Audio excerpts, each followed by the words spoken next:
my guest, Suzi Mitchell. Suzi is the founder, CEO of TaylorMade Dreams. TaylorMade Dreams is a charitable foundation, and it's born out of an extraordinary story. And Suzi is going to tell us all about it. And really, we're going to be talking a lot about how to turn extreme challenge into personal purpose. Welcome to the show, Suzi. It's lovely to have you with us. Thank you, Boo. Thanks for coming along to speak to me today. Good to see you. So, Suzi, tell me a little bit about the story of TaylorMade Dreams. I know that you have been interviewed many, many times on Ashdown Radio, but this is our opportunity to talk about the story and about your journey. Well, I guess it obviously all started when my son Taylor became ill. He'd been ill for a few years, and then I was told that he'd only got 2 years to live. And it was at that time Taylor and myself had watched the film The Bucket List with Morgan Freeman and Jack Nicholson. It's about two cancer patients that go on and do lots of things on their bucket list. And Taylor had always said to me, "Mum, if they tell you that I'm going to die, please don't tell me because I don't want to give up." And he never did. He was still studying for his GCSEs just months before he died. And he used to wear this amazing bright yellow t-shirt saying, "Never, ever, ever, ever, ever give up." And he never did. He was a force for life. And we watched the film The Bucket List, and I just said to him, "Would you like to do your bucket list?" And he said, yeah, I would like to do that. So it kind of started there, really. And I'd shared with my friends, what Taylor had said, and they'd already started to collect some funds for us by doing charitable events so that Taylor could do special things. And we started doing his bucket list. So it kind of all started there. What did he put on his bucket list? Well, luckily for me, he wanted to meet David Beckham, so that was fine. No, he did want to meet David Beckham, and a friend of ours actually was able to organise that for us. He met him when he came over to train with Tottenham when he was working abroad, and we had lunch with him, and my other sons were there too. And that was an amazing experience. He swam with dolphins in America. He had a private flyover by the Red Arrows in Scampton when they were based there. He had Fred Perry sunglasses. He had a fridge at the side of his bed. He had a coffee machine. He wanted to go on his dream holiday at Centre Park. So he did lots and lots of things. He also wanted to ride a motorbike on the Great Wall of China, bless him, but he wasn't able to do that. So some years after he passed, I took some of his ashes on the Great Wall of China and did a trek as a fundraiser for TaylorMade Dreams as well. So he did lots of amazing things.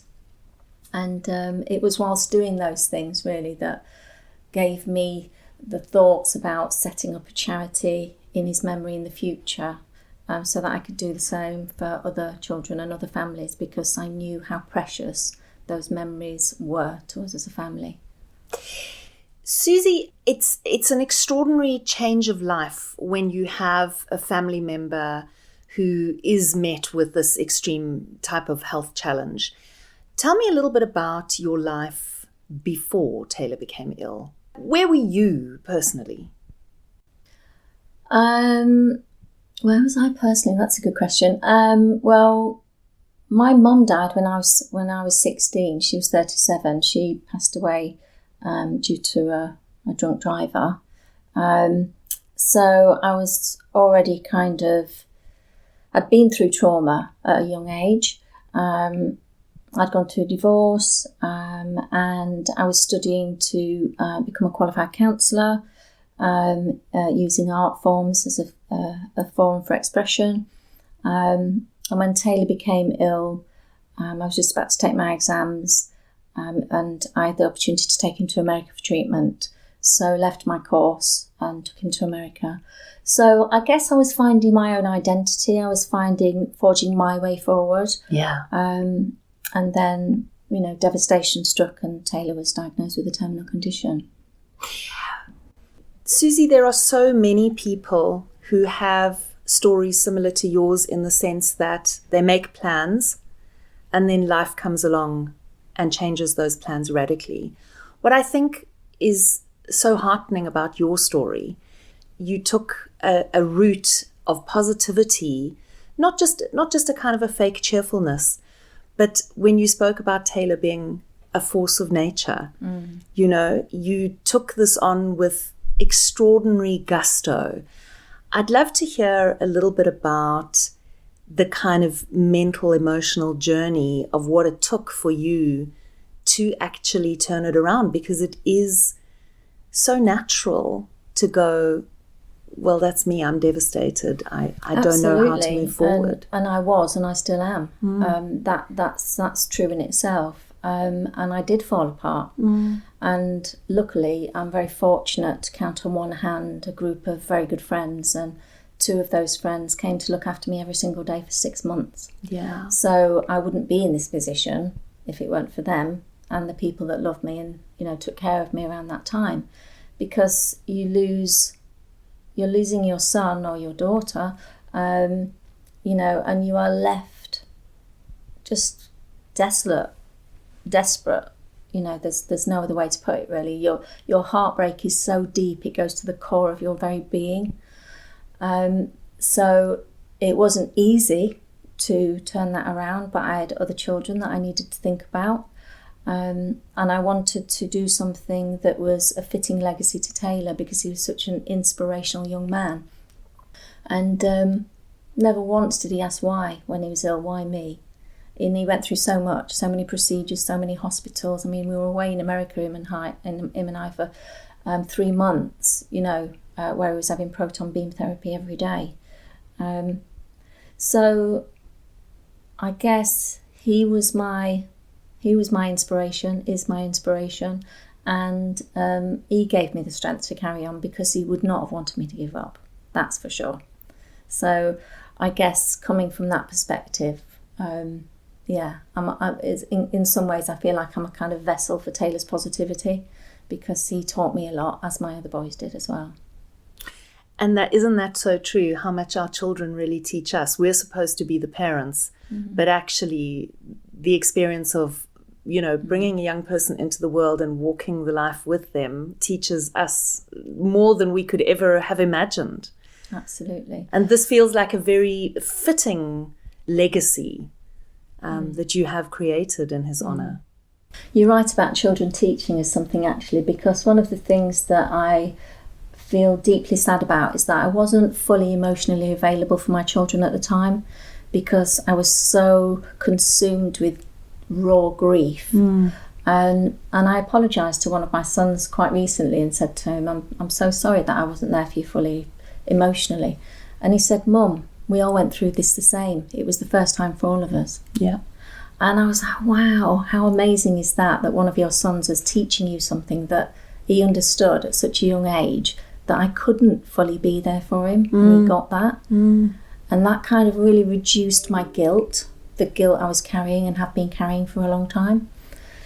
So, yeah, it's interesting what you say about what children teach us. Yeah. Wow, that's incredible. We are going to talk a lot more about Tailor-Made Dreams. We're going to explore some of the stories about the families and the children that you guys have helped. But I thought this might be a nice point for you to introduce your first song. In conversation, we always ask our guests to, come up with a couple of songs which are meaningful to them. And I would love to hear about your first choice and why this one. The first one is Imagine by John Lennon. And I am a bit of a dreamer. I'm an empath and I'm a dreamer. I like to dream into things and I like to see things come to fruition. And Tailor-Made Dreams has come to fruition because of that vision. I've dreamt about it and I'm building it and I've got an amazing group of people around me. But it really was thought about the song in memory of my mum, because she absolutely loved it and we used to play it to her in hospital in the last couple of months of her life. And that stayed with me throughout my life. So, yeah, the first one is Imagine. Brilliant. Here's John Lennon for you, Imagine. Welcome back. My guest in the studio this evening, Suzi Mitchell, CEO and founder of Tailor Made Dreams. Now, Suzi, we were talking in the break about just how many stories you have, witnessed, how many dreams you've made come true over the last, it's more than 10 years. Tailor Made Dreams is you well past your decade anniversary. We are, which is extraordinary. How many lives you have touched over that period. And I'm just dying to hear some of the stories of some of the dreams that you've made come true. Goodness, Boo, that's a big question. That's oh goodness, lots and lots of dreams. Let me think of some that I think your viewers might find interest. Actually, one comes to mind. So we have one of our families had two sets of twins, and the oldest of the eldest set of twins sadly was terminally unwell. And when I went to visit him at home, he said that he'd like to meet Tim Vine. So we were like, oh, okay. So Tim very kindly came along and met this young man and his family. He turned up with a paper mache Vikings helmet with one horn. He had a giant paper mache mug, knocked on the door. This young chap opened the door and he said, "You got any sugar, mate?" And the look on this young chap's face, honestly, it was absolutely amazing. It was so funny. And Tim went into the living room, met the rest of the family, put on a private performance in their lounge, much to the amusement of the mailman that came and knocked on the door, and Tim dragged him in so he could watch the show too. That was memorable, and it was very funny. And Tim has stayed in contact with the family and even visited the little person in hospital. He's an amazing supporter. Another thing, that same young chap actually said he wanted a big roll of bubble wrap. Okay. So we came back into the office, and we always like to do our best to achieve the dreams for the children. So we were like having a chat, and my colleague said to me, "What about bubble wrap suits?" And I was like, wow, do these things exist? Anyway, they do. So we ordered 6, and the family had a bubble popping party at home. Wow. And still today, they kind of laugh about it and say that was one of the best things. And who knew bubble wrap could be so fun for so many, people. And so that's a great memory for them. Well, that's going on the Christmas list. So, we've had other amazing things as well. John Bishop, our patron, he enabled one of our young children to give away her wish to her stepfather, because in her words, he's not my real dad, but he deserves it. And she wanted him to meet his dream team, the Liverpool Football Club. Wow. So we met John in Liverpool. Bentley very kindly loaned us a car, so we were able to go up in style. And she had the best time with her stepdad. She's sadly not with us anymore. And so things like that, that they're memories that you can't buy. We have amazing people that do lots of things for us.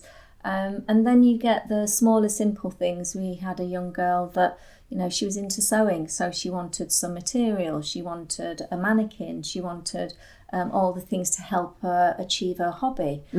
So we were able to do that. She wanted a piano chair because she was learning the piano. So it goes. The polarity is so wide of what children want.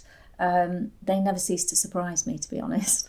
And what have been? Aside from bubble wrap, which is kind of hilarious, what have been some of the oddest requests you've had? One young person asked to meet Chaz and Dave, and I was like, wow.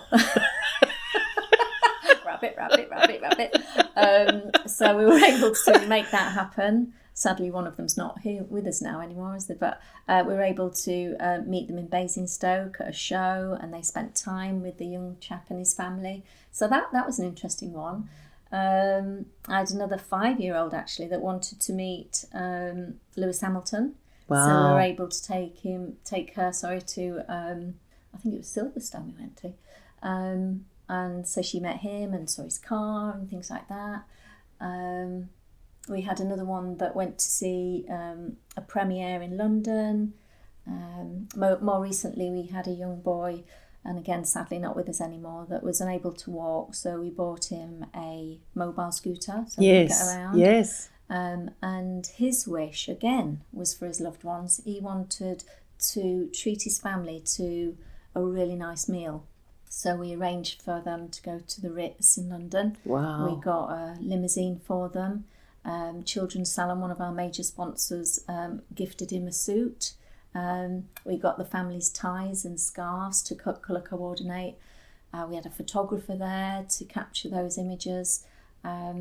So yeah, they range from everything and anything. Yeah. You know, Suzi, as I'm listening to you tell these stories, it's so wonderful actually to see your face light up, because clearly they're cherished memories for you as well. Clearly, every dream that you make come true has an impact on you. Well, kind of the way I see that really is it's the smiles in the children's eyes, you know, and they're there because of Taylor.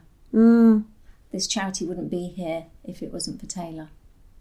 So when I see the children kind of enjoying that, and I see the parents' faces and knowing that they're going to take those memories away, it's really precious. Yeah. And it's really healing as well.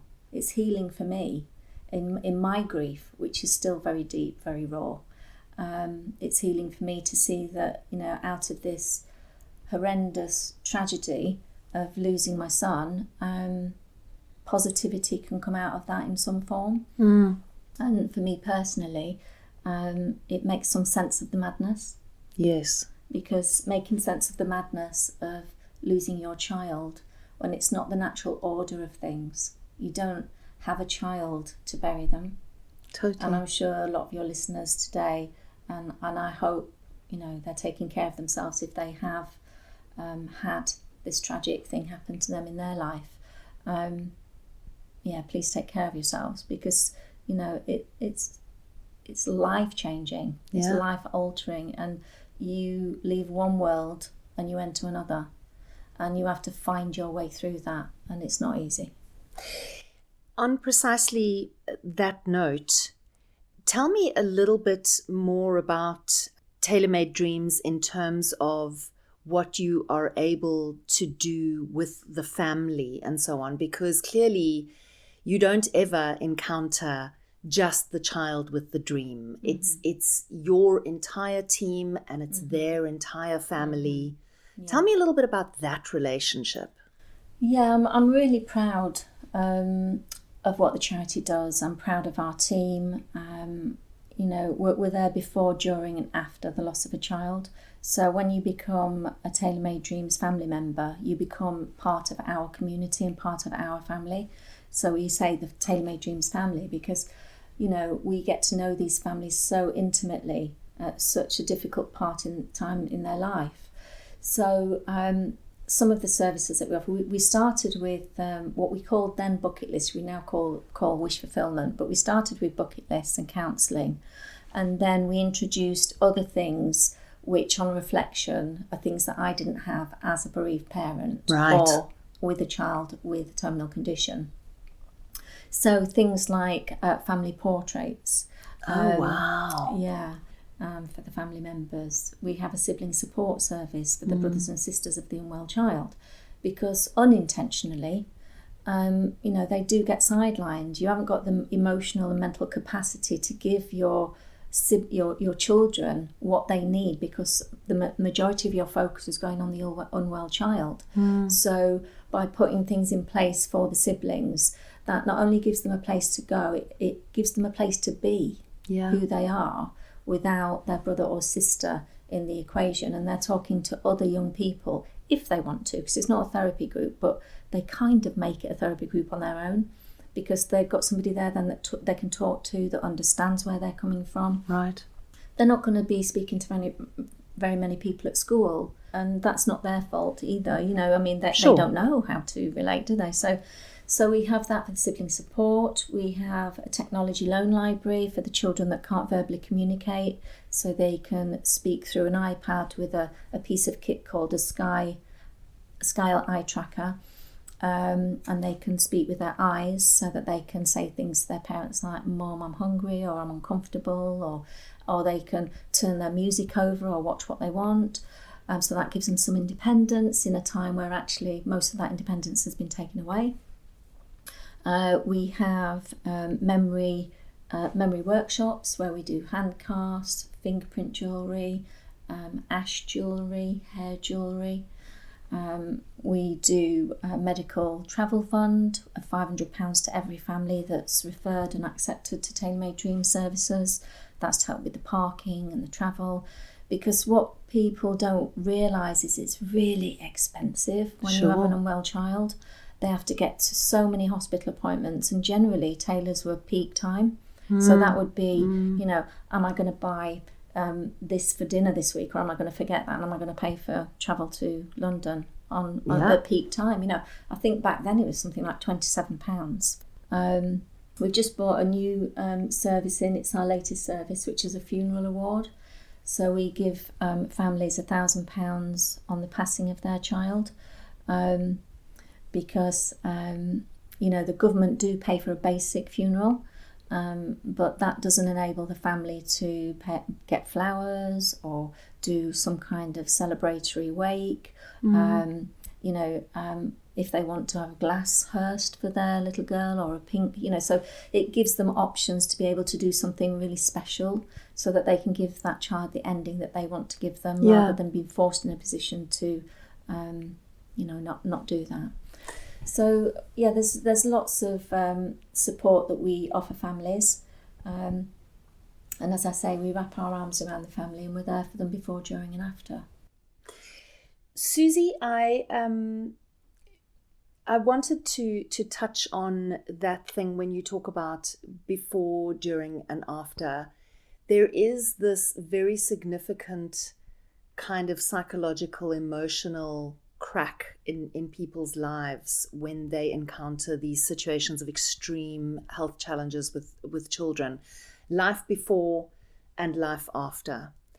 And for so many people, I'm quite certain that they have a sense of, I will never be the same as I was before this terrible thing happened and came into our lives and robbed us of, I guess, a kind of innocence in a way. What do you have to say to those people who are trying to find a life after? Breathe, I think, would be the first one. Breathe. Try and stay grounded. Put your feet on the floor, take your shoes and socks off, rub your feet in the grass. Find some kind of creative outlet, whether that be scribbling, writing, poetry, painting, even squiggles. Whatever you can give yourself as a creative outlet would be helpful. I'd say take extra special care of yourself, and that, it's kind of biblical saying, isn't it? This too time shall pass. But it will. It will. It doesn't feel like it will. And you will always have that depth of trauma and that emptiness and the pain.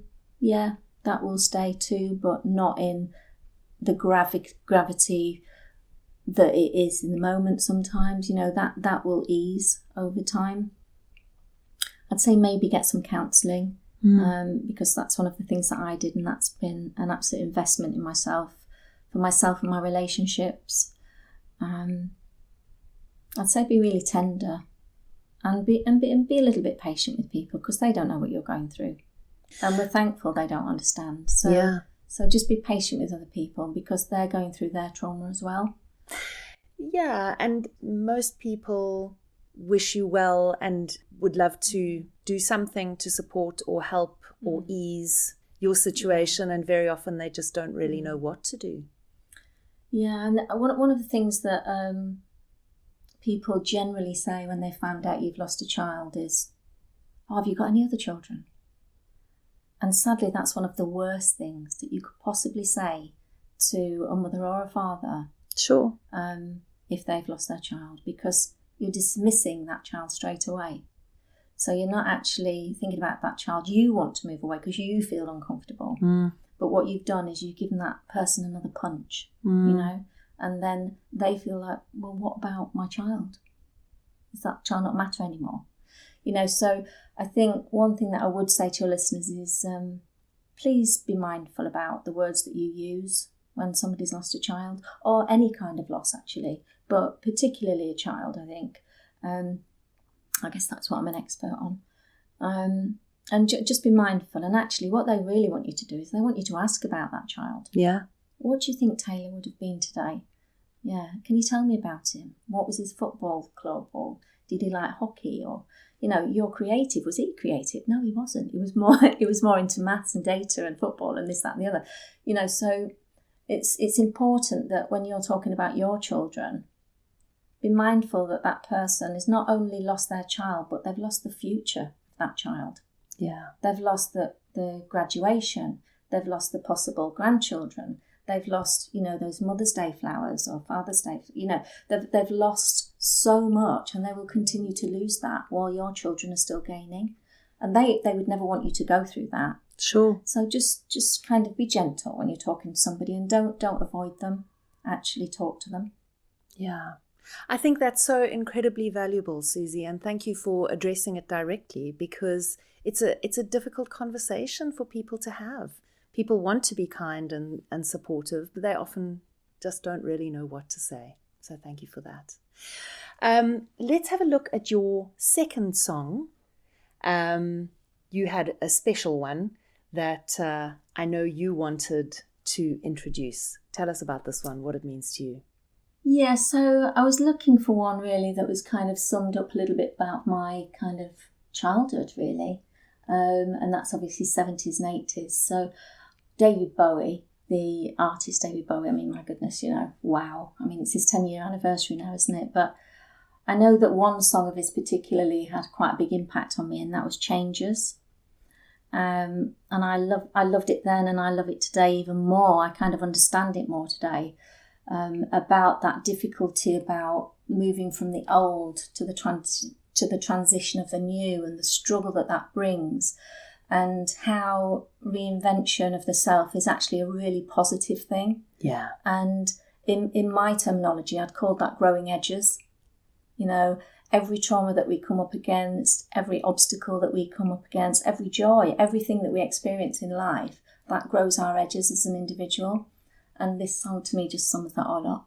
Here it is. David Bowie, Changes. Welcome back. I'm Boo Prince. You've got Ashdown Radio on your Wednesday evening. My guest in the studio this evening, Suzi Mitchell. Suzi is the founder and CEO of Tailor Made Dreams charity. And Suzi, you've got so much going on. It's actually extraordinary. You mentioned to me just now something about celebrating Women's Day. Tell me about that. Well, 3 years ago, I did our flagship event, Vintage Tea for Tay, celebration of Women's Day. It's on the 22nd of March this year in Crowborough, and it's really about celebrating women. We've got a fantastic array of speakers. We've got somebody to empower women. We've got one of our dear, brave mums coming along to talk about the impact of Tailor Made Dreams on her family. And we've also got entertainment as well. It's fantastic cream tea. If you want to know more, just come to the website, tailormadedreams.org.uk. Brilliant. And is it there on your news section or events? Or event section. Yeah. Okay. Yeah. Brilliant. And about your personal journey, because this is kind of extraordinary, and I'm going to talk about how you've come full circle. But you just happen to just say, "Oh, by the by, I'm writing a book." You're doing what? As if you don't have enough on your plate. Well, isn't it? They always say, if you want something done, ask a busy person. I think they say, don't they? Yeah, I just felt that there's so much to say. And now finishing my qualification, I've got 3 diplomas around wealth care studies, counselling, a therapeutic education of the arts. And I wanted to put it all together in a series of books to enable other people to to help them, really. So it's a series of books that I'm doing called From One to Another, and the first one's called From One Bereaved Mother to Another. So it's a bit of bio, it's a little bit of the history, not much about tailor-made dreams, a little bit. The majority of it is about how mothers will navigate their way through this traumatic trauma, an ocean of grief. So what I've learned about my ability to heal, I just want to share with others, because it's something I feel really passionate about. Well, again, when you talk about kind of navigating this ocean of grief, I think those words are so appropriate, really, considering the depth and vastness and the sense of being lost, and not being able to see the edges of what you're going through. But what you have done is quite extraordinary in turning this devastating situation into a kind of purpose in your life. And as we said earlier, it hasn't been a flash in the pan. I mean, you've not only built this charity, but it has endured and you've sustained it. And that's really extraordinary. But there's a piece of the story there that wasn't quite finished for you, because right in the beginning you told us that at the time when Taylor got sick, you were in the process of studying to become an art therapist. Is that correct? Or a counsellor? Yeah, a counsellor using art forms, so using using art in a therapeutic process. Yeah. And your dreams in that moment got shelved because of the circumstance? Yeah, for the second time, actually. It's actually been a 30-year journey, but I won't go into that today. But I started it in my 20s and then tried again, and then obviously Taylor sadly became unwell, so then I shelved it.